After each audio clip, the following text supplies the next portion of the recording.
Terkait masalah program buyback saham yang diberikan kemudahan oleh OJK untuk tidak dilakukan melalui RUPS, maka kemudian ini kan biasanya dibuat dalam kondisi di mana dengan dasar bahwa memang harga saham mengalami tekanan yang cukup berat ya.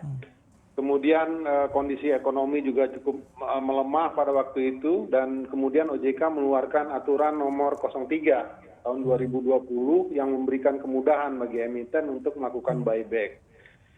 Persoalannya kondisi yang ada sekarang ini, Mas Erwin, bahwa tidak sama dengan kondisi ketika 2013 dan 2008. Saat ini orang tidak mengetahui sebenarnya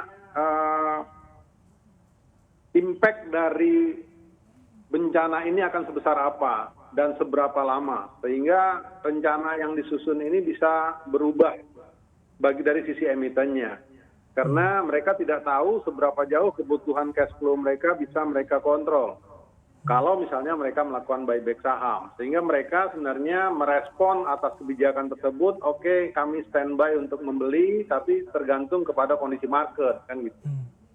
Nah, kemudian dalam perjalanan waktu ternyata harga saham pun bergerak cukup baik, positif ya kami kira, dan ini mungkin juga menjadi faktor pertimbangan bagi emiten untuk belum merealisasikan buyback sahamnya. Dan impact dari buyback saham sebenarnya ada juga terhadap likuiditas sahamnya sendiri. Jadi kalau terjadi penurunan jumlah saham yang beredar, maka likuiditas saham di marketnya juga akan terjadi penurunan. Dan ini juga salah satu faktor yang menjadi konsideran bagi emiten. Baik. Kemudian jadi banyak hal saya kira yang menjadi faktor pertimbangan. Dan ini kan bukan mandatori, artinya kalau mereka sudah rencanakan, mereka artinya standby untuk melakukan pembelian, dan itu juga tergantung kondisi.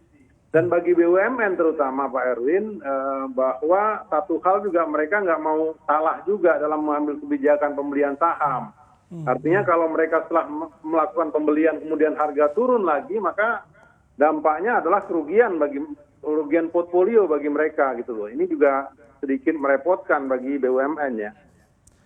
Nah, ini poin yang menarik Pak Samsul Hidayat, mengingat ini bukanlah hal yang mandatori. Dari realisasi 8,8% saja dari nilai total yang sudah direncanakan tadi, dari informasi kemudian sinyal-sinyal yang diberikan oleh para emiten yang tergabung dalam asosiasi Anda, apakah kira-kira akan terhenti di 8,8% saja Pak realisasinya, sehingga sisanya hanya tinggal rencana saja ibaratnya seperti itu, atau mungkin masih ada realisasi buyback saham tapi masih mempertimbangkan kondisi yang ada? Ya, artinya ketika kita melihat market kemudian bergerak kembali, ya kan, bergerak dalam satu bulan, 2 bulan, seminggu ini udah positif walaupun year to date-nya masih negatif ya. Cuman kita lihat bahwa salah satu tujuan untuk program buyback ini adalah untuk menyeimbangkan harga pasar, harga lebih investor tidak irasional dalam hal ini. Nah, kalau misalnya emiten merasa bahwa harga saham mereka sudah wajar, dan satu hal lagi Pak Erwin, bahwa ini sebenarnya bukanlah artinya bukan the real corporate action. Harusnya ini memang kebijakan yang juga mereka tidak berani ambil sendiri tanpa misalnya berkonsultasi dengan pemegang saham ya. Karena